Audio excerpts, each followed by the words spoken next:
Atiq Rahimi is an Afghan French writer. وہ افغانستان میں پیدا ہوئے تھے اور جب وہ صرف 18 سال کے تھے تب سوویت یونین نے انویٹ کر دیا تھا افغانستان کو. مجبوری کے تحت انہوں نے پاکستان میں کچھ عرصہ پناہ لے لی اور اس کے کچھ عرصے بعد انہوں نے فرانس پرماننٹلی مائگریٹ کر لی. فرانس مائگریٹ ہونے کے بعد انہوں نے اپنی ایجوکیشن کو فردر پرسیو کیا. افغان پیپل کی جو ان کے نیٹو پیپل تھے ان کی اسٹرگلس کے اوپر انہوں نے بہت زیادہ نویلاز لکھے. کہ سارے نویلاز کو کافی زیادہ کریٹیکل اکلیم ملا جس کے بعد انہوں نے ساری اپنی رائٹنگس کو فلمس میں کنورٹ کر دیا. تو یوزلی تو ایسا ہوتا ہے نا کہ جو آپ رائٹنگز لکھتے ہو تو ان کے بعد جو فلمس بنتی ہوتی ہیں وہ جسٹیفائی نہیں کرتی ہیں آپ کے ریٹن پروز کو. لیکن چونکہ عتیق رحیمی نے خود ہی اپنی رائٹنگز لکھی تھی اور انہوں نے خود ہی اپنی رائٹنگز کو فلم میں کنورٹ کیا تو دونوں کے اندر انہوں نے کوالٹی ریٹین رکھی اور اس کے بعد ان کی فلمس کو بھی کافی زیادہ کریٹیکل اکلیم حاصل ہوا. ان کی جو نویلا سے سب سے پہلا ناول انہوں نے پبلش کیا دی ایئر 2000 کے اندر Earth and Ashes. Then Patience Stone بھی لکھا انہوں نے اور انہوں نے ایک اور بھی نویلا پبلش کرا جس کا نام ہے دی کرس of دوستویوسکی which is also a story revolving around the Afghan people. And luckily for me, I managed to get my hands on Earth and Ashes, this one book. Actually, my cousin recommended it to me and I didn't know کہ عتیق رحیمی کون ہے اور ان کا کیا back ground ہے. But I started reading this one and I have a lot of thoughts that I wanna share. اچھا, before I get into the story, you must have noticed کہ تھوڑا سا سیٹ اپ چینج ہے. That is because جو original set up ہے اس کے اندر بہت زیادہ ایکو ہو رہی تھی آواز اور پلس میرے پاس مائکرو فون نہیں ہے سو اس کے اندر جو ہے بہت زیادہ آواز ڈسٹورٹیڈ بھی آ رہی تھی. تو آئی فگرڈ کہ انٹل مائکرو فون نہیں آتا I'm gonna be recording videos in these type of quiet setups. Coming back to the topic, this book, it is a book which is very short in length. It is spread over 53 pages only and it revolves around the story of a grandfather who is on a journey to convey a message to his son who is working in a mine. The grandfather is carrying his grandson along with him. So there are three characters which we are mostly concerned about. It is the grandfather, Dastavir, his son Murad, and Murad's son Yasin. The story is portrayed in such a way that we instantly know that something bad and terrible has happened to Dastavir. And as the novella progresses, we slowly unravel the mystery کہ actual میں جو village ہے دستگیر کا جہاں پہ وہ and his family are residing وہاں پہ a big conflict takes place and everyone gets killed and only him and his grandson are alive. تو اب وہ دونوں they set on a mission کہ we are going to let Murad know what has happened to the village and we throughout the novel we see this internal conflict کہ دستگیر سوچ رہے that how is he going to convey this message to his son because it is a big terrible thing and he doesn't know that if he should burden his son with this immense trauma. I mean he should and he knows that he should and he needs to, but even Dastagir himself he doesn't know that how to. So as a consequence he is constantly having this toxic internal dialogue with himself. اور جو story ہے it is portrayed in a very unorthodox way. تو we see کہ دستگیر کی جو internal voices ہے we get to know them from the first person perspective. So like we're getting exposed to them in real time. Or what I mean by this is کہ those voices are talking to you as they're talking to Dastagir. So Atiq رحیمی نے اس طرح سے portray کی ہے کہ the voices they attack you and when you listen to those even you don't know how to tackle them. I'm gonna read a few verses to you so you know کہ میں کیا بات کر رہا ہوں. Put the box back. Think of something else. Look at something else. You put the tin back into one of your pockets, you draw your hand over the grey streaked beard, then collapse your knees and stare at your tired shadow, which merges with the orderly shadows cast by the railing of the bridge. Try coughing. Even you can't hear you cough, let alone the guard. Cough again, a bit louder. He doesn't hear that either. Let's hope the smoke hasn't suffocated him. You call out, brother. Finish the tea in one gulp and give the empty bowl back to the shopkeeper.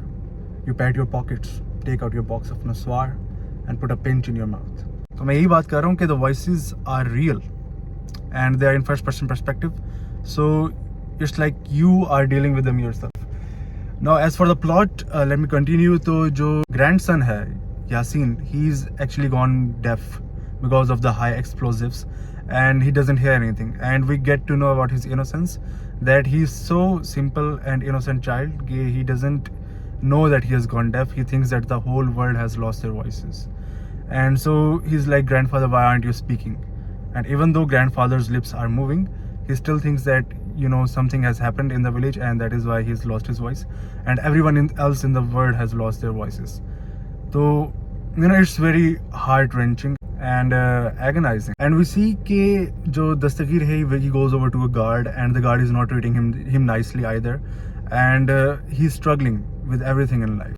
The only ray of comfort that the audience and Dastagir both get is when a shopkeeper named Mirza Ghalib, to nahi kya naam tha uska, it was something about Mirza, and the second name started with G. So the shopkeeper Mirza offers him some shelter in his shop. Dastagir and Yasin, they both go into the shop, and Mirza offers them tea. और वो he's like कि you wanna go meet your son, तुम mine के लिए अकेले चले जाओ, the car is coming, and अपने grandson है उसको मेरे पास छोड़ दो, I will take care of him. And वो उसको sort of थोड़ा relief offer करता है, because Murad will be so devastated by the news alone, और उसको on top of ये भी news मिल जाएगी कि although his son is alive, his son has gone deaf. So Dastagir, who is trying to give his son every pinch of comfort possible, he decides to listen to Mirza, and he leaves Yasin over to him. As Dastagir is on the way to meet his son, he comes across a person जो कि उसको मिर्ज़ा की history के बारे में बताता है. He tells Dastagir कि Mirza is not a trustworthy person, and now Dastagir, he's getting second thoughts कि who is the person that he has left Yasin to, and if he loses Yasin or something happens to Yasin, तो what is he gonna tell Murad? तो ये भी एक अलग चीज़ आ जाती है कि he was thinking so far ahead that he overcomplicated simple thing, that he overlooked the simple possibility कि Mirza might not be a trustworthy person, and he handed his only grandson over to him. इस occasion पे मुझे Ryan Gosling की एक बहुत मज़े की बात याद आती है, that he said, Have you ever been in one of those situations where you want to say something and it's so important that you can't mess it up? So you think long and hard about it, and then you realize you've already messed it up because you thought too long and too hard about it. अच्छा, over complicate तो दस्तगीर ने कर दिया सारी situation को, लेकिन he is also suffering from a lot of different things. He is also getting weird dreams. उसके dreams they don't make any sense whatsoever, no sense, zero. But as audience, we know where all his dreams are stemming from. He sees his daughter-in-law running at the speed of a car, catching up to his jeep, and usse kuch baat kar rahi hoti. And then she out of nowhere turns to dust and stuff like that. So his dreams are really weird. A whole psychoanalysis could be done on what he's daydreaming and actually dreaming. Classic case of any person who has seen war, classic PTSD. And while he's seeing all these dreams and having that internal dialogue and listening to people, he arrives at the mine. Wahan pe jaake he comes to know that Murad is working in the mine and his shift won't be ending at the time he is going to leave. So he requests वहाँ का जो chief होता है कि let me talk to my son. I'm only here for a little while and I need to convey some important messages. और the reason कि ये चीज़ इतनी important है दस्तगीर के लिए is कि he has spent a lot of time thinking and rethinking what he's gonna say and how is he gonna say it. So he can't allow anyone else to convey the message because they will most likely not understand the gravity of the situation and say it blatantly, which will hurt Murad's feeling, which I agree is inevitable. But seeing this all from the Dastagir's perspective, you understand where the guy is coming from. In the climax of the story, we get to know that it is actually anticlimactic. Murad already knows what has happened in the village.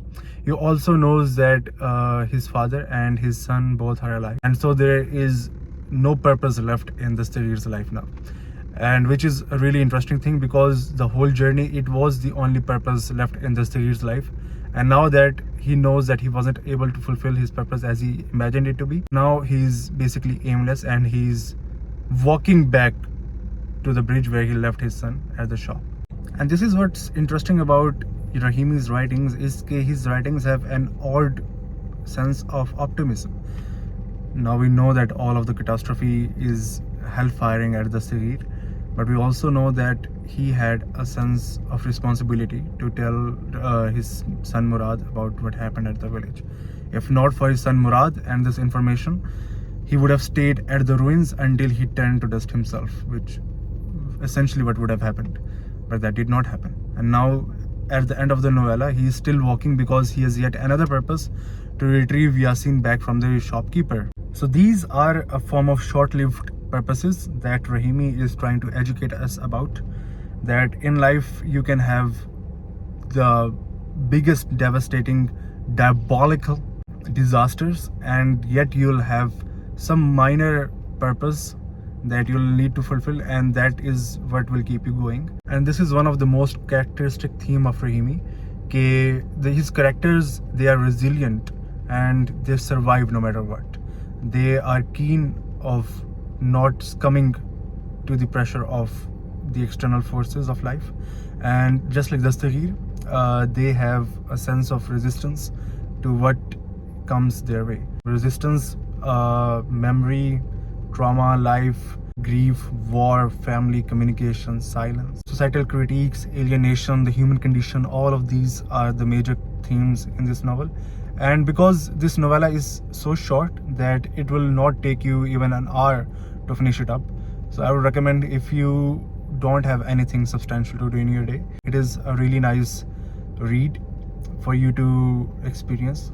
And it is not anything that you can gain from a review, from reading a review or from watching a review. And as interesting as his novella is, his film is equally impressive. It has been nominated for 2 awards, including Cannes Film Festival in 2004. और उसके अलावा The Patience Stone, the movie, it also has gained critical acclaim. And I'm actually reading the novella, and will probably most likely review it later when I finish it. And yeah, if you like the review, make sure to drop a thumbs up and subscribe if you haven't. It would really help the channel grow and will never miss out on another video, and it will be really good source of motivation for me as well. Also, before going, if you stay till the end, YouTube algorithm thinks that you will most likely like this other review as well that I did.